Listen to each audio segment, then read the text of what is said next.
जब भगवान अवतार रूप में आते हैं, चाहे राम बन के आए, कृष्ण बन के आए, चाहे देवी देवता जो अलग अलग आते हैं, चाहे विष्णु की बात करें, चाहे शिव की बात करें, इन सब पर भी कर्म सिद्धांत लागू होता है। ये बताने के लिए आपको ये भगवान को भी श्राप मिलता है कि हिंदू धर्म में कर्म का सिद्धांत बहुत ही महत्वपूर्ण है। ये केवल मनुष्य तक सीमित नहीं है, ये आपको प्रेरणा देता है। जब भगवान मानव रूप में अवतार लेते हैं तो वह अपने दिव्य गुणों को सीमित कर लेते हैं। अपने दिव्य गुणों को हम जानते हैं कि वो योग माया से अपना जो दिव्य गुण है वो सीमित करते हैं, उनको कोई पहचान ना पाए। तो अपने दिव्य गुणों को सीमित कर लेते हैं और संसारिक नियमों अर्थात कर्म सिद्धांतों का वो पालन करते हैं। वो आपके लिए एक आदर्श बनते हैं। वो आपको बताते हैं कि जब हम पर वो कर्म लागू हो रहा है और हम कर्मों को भोग रहे हैं, हम भी अच्छा बुरा सभी स्थितियों में अच्छे बुरा अनुभव कर रहे हैं, तो वैसे ही एक मानव को, एक साधारण मनुष्य को जिसकी जागृति अभी तक नहीं हुई है, जो दिव्य गुणों से भरा हुआ होते हुए भी अपने आप को नहीं जानता है, या शायद कोई जड़ बुद्धि वाला भी हो तो उसके लिए भी, और जो जागृत हो उसके लिए भी, ये दोनों एक प्रेरणा है ये समझने के लिए कि कर्म सिद्धांत सब पर लागू होते हैं। भगवान ये दिखाने के लिए श्राप स्वीकार करते हैं कि कर्म का फल हर किसी को भोगना पड़ता है, चाहे वह इंसान हो, चाहे वो भगवान का अवतार हो। फिर दूसरा एक आता है दिव्य खेल। जैसे मैंने आपको शुरू में कहा, लीला का वो हिस्सा होता है। भगवान के श्राप और उससे उत्पन्न घटनाएं उनकी लीला का हिस्सा होता है। श्राप घटनाओं की एक श्रृंखला को शुरू करने का एक साधन बनता है जो धर्म की स्थापना और जीवन के गहरे सत्य को प्रकट करता है। इसका एक उदाहरण भी दिया था। इसका उदाहरण आता है कि जब भगवान विष्णु को ऋषि भृगु ने श्रापित किया था, तो मतलब का श्राप था, मतलब उनको श्राप किस तरीके से मिला था। ऋषि भृगु ने एक बार ये जांचने का निर्णय किया कि त्रिदेवों में से ब्रह्मा, विष्णु और शिव में से सबसे सहनशील कौन है, विनम्र कौन है। जब वे भगवान विष्णु के पास पहुंचे तब भगवान विष्णु ने अपनी योग निद्रा में थे। ऋषि भृगु ने भगवान विष्णु के सीने पर क्रोधपूर्वक अपनी लात भारी मारी। तब भगवान विष्णु ने अपनी आंखें खोली और तुरंत ऋषि के चरणों पर पकड़े और कहा, क्या आपके चरणों में चोट लगी है? देखिए कितने विनम्र है भगवान का वो अवतार विष्णु। फिर ये देखकर ऋषि भृगु शांत हो गए, लेकिन वह अपनी गलती पर पछताने लगे। हालांकि माता लक्ष्मी जो विष्णु के सीने पर निवास करती थी, श्री वत्सचिन्ह ने इन्हें अपना अपमान माना और क्रोधित होकर भगवान विष्णु को ही श्राप दिया, अब आप मुझे छोड़ के हर जन्म में पृथ्वी पर मानव रूप में जाएंगे और मुझे खोजने के लिए कठिन तपस्या करेंगे। अब ये जो उदाहरण है, ये उदाहरण इसीलिए है कि उनको राम और कृष्ण के रूप में अवतार लेना था। तो ये जो एक लीला बनी, ये जो घटना बनी परमात्मा की, उसी के चाहने से ही ये बनी। ये सब घटनाएं इसलिए बनी क्योंकि उनको कृष्ण और राम के अवतार के रूप में आना था। तो एक ऐसी श्रृंखला बनी जिससे कि वो ऐसा लगे कि ये श्राप है, लेकिन इस श्राप के पीछे भी एक बहुत ही गहरा रहस्य है। ठीक है, फिर आगे समझते हैं। आगे क्या कह रहे हैं कि भक्तों और मानवता को एक संदेश देने के लिए भी भगवान अवतार लेते हैं। कैसे? भगवान का श्राप स्वीकार करना एक गहरा आध्यात्मिक संदेश है। क्या? कि हमें विनम्रता पहला। दूसरा संदेश ये दिखाना कि हर कर्म का फल होता है। और तीसरा, जीवन में कठिनाइयों का सामना कैसे करना चाहिए। जैसे कि हम भगवान राम की बात करते हैं तो उनको 14 साल का वनवास हुआ। उस समय जब 14 साल का वनवास हुआ, जब उनकी माता ने ही उनके लिए ये वरदान मांगा अपने पति से, अपने ही पुत्र को वनवास दिया, तो उन्होंने विनम्रता पूर्वक, आदर पूर्वक अपने माता पिता का आदेश का पालन करते हुए वो वन में चले गए। और इतनी विनम्रता की देखिए, माता सीता भी उनके साथ धर्म का पालन करते हुए, धर्म जो होते हैं ये धर्म का भी हमें संदेश देते हैं कि हमें धर्म का भी पालन करना होता है। तो ये संदेश देने के लिए उन्होंने वनवास, 14 साल का वनवास भोगा। तो ये उन्होंने दिखाया कि हर एक, जो हमें संदेश दिया कि हर एक जब अवतार लेते हैं भगवान, उसमें भी विनम्र रहते हैं, उसमें भी वो कर्मों के फल के अंतर्गत आते हैं, उसका पालन करना होता है। और जीवन में जितनी भी कठिनाई आई उन्होंने उसका सामना किया। कितनी कठिनाई, जो राजा, जो एक राजा है, वो राजा एक वनवास में एक मामूली एक संत, एक साधु के समान रहे, एक ऋषि कुमार के हिसाब से रहे। तो देखिए ये कितनी बड़ी बात है। ये देखने में हमें सब छोटी लगती है, लेकिन अगर हम उनके पूरे जीवन को समझे तो ये हमारे लिए बहुत बड़ी प्रेरणा है कि जब भगवान ने कठिनाइयां झेली तो हम कौन है।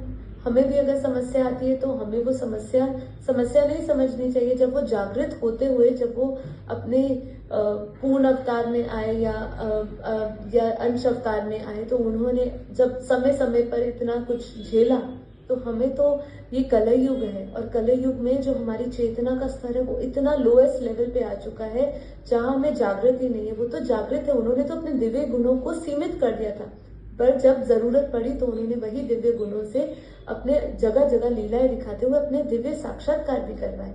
हम सब जानते हैं कृष्ण और राम की, जब भी हम बात करते हैं पूरी कहानी हमें पता है, रामायण पता है हमें, भगवत गीता पढ़ी, महाभारत पढ़ी, हमने सब में ये सब समझते हैं, इतना तो हमें ज्ञान हो चुका है। तो ये अवतार इसलिए है क्योंकि ये घटनाएं मानवता को ये सिखाती कि भगवान भी अपने अवतार में श्राप और कठिनाइयों को स्वीकार करके धर्म की रक्षा करते हैं, साथ ही धर्म की स्थापना। श्राप कभी कभी सृष्टि के संतुलन और धर्म की स्थापना के लिए भी आवश्यक हो जाता है। जैसे भगवान कृष्ण ने गंधारी के श्राप को स्वीकार करते हुए, जिससे कि ताकि जो यादव वंश के गर्व और जो उनका अहंकार है उसको वो नाश कर सके। तो इसीलिए कभी कभी वो खुद ही चाहते हुए ये सब करते हैं। तो जैसे कि हम जानते हैं, बहुत सुंदर इसकी भी बात आती है, साथ साथ उदाहरण लेते हुए थोड़ी कहानी भी हम डिस्कस कर लेते हैं। तो यहाँ पे क्या कहते हैं कि पुत्र के वियोग में तड़पती हुई गंधारी जब श्री कृष्ण को श्राप देने चली आती है, तब श्री कृष्ण गंधारी से कहते हैं, माता मैं शोक मोह पीड़ा सबसे परे हूँ, न जीत में, न हार में, न मान में, न अपमान में, न जीवन में, न मृत्यु में, न सत्य में, न असत्य में, मैं किसी से नहीं बंधा हुआ हूँ। मैं किसी से नहीं बंधा हुआ हूँ माँ, ये काल महाकाल सब मेरे दास है, मैं उन्हीं से अपने कार्य सिद्ध करवाता हूँ। देखिए जहां पे भगवान श्रापित होने वाले हैं, जहां गंधारी उनको श्राप दे रही है और उनको वो पता ही है कि वो होने वाला है, लेकिन फिर भी वो अपने स्वरूप, अपने दिव्य गुणों को और अपने वास्तविक सत्य स्वरूप का वर्णन करते हुए गंधारी माँ को बता भी रहे हैं, माता गंधारी को, कि मैं ये सबसे परे हूँ।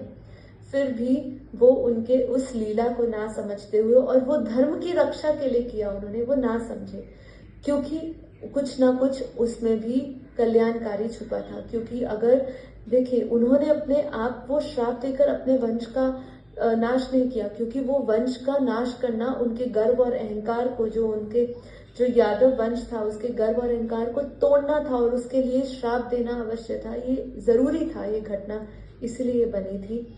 तो इन्होंने अपने साथ ही साथ अपनी लीलाओं के बारे में बताया, अपनी माया और अपने स्थिति के बारे में बताया कि मैं इन सबसे परे हूँ, सत्य असत्य सबसे परे हूँ, काल महाकाल मेरे दास है। हे माता, युद्ध तो अवश्य भावी था, जो चले गए हैं उन पर शोक मत करो, बल्कि जो है उन्हें स्वीकार करो। वर्तमान को स्वीकार कर माँ, भूत दुख का कारण बनता है, ऐसा कृष्ण गंधारी माँ को समझा रहे हैं। कृष्ण की बात सुन के गंधारी विलाप करते हुए बोली, कृष्ण तुम ऐसा कह सकते हो। इसके बाद की चर्चा आपको पता है कि वो कैसे उनको समझाती है कि अपनी माँ देवकी से पूछना, जिसने 6 पुत्रों को, जिनके 6 पुत्र मरे हैं, उनसे पूछना जो माँ है, तुम तो पुरुष हो, तुम चाहे अवतार के रूप में आए हो, लेकिन तुम हो तो पुरुष, इसलिए तुम्हारे अंदर जो सीना है वो भी पुरुष का सीना होगा, मतलब तुम्हारे अंदर मोह ममता नहीं होगी। तो ऐसा कहकर गंधारी उनको कहती है, पूरा संबोधित करती है। मैं इतनी गहराई से चर्चा पे नहीं जा रही हूँ, आप सब जानते हैं।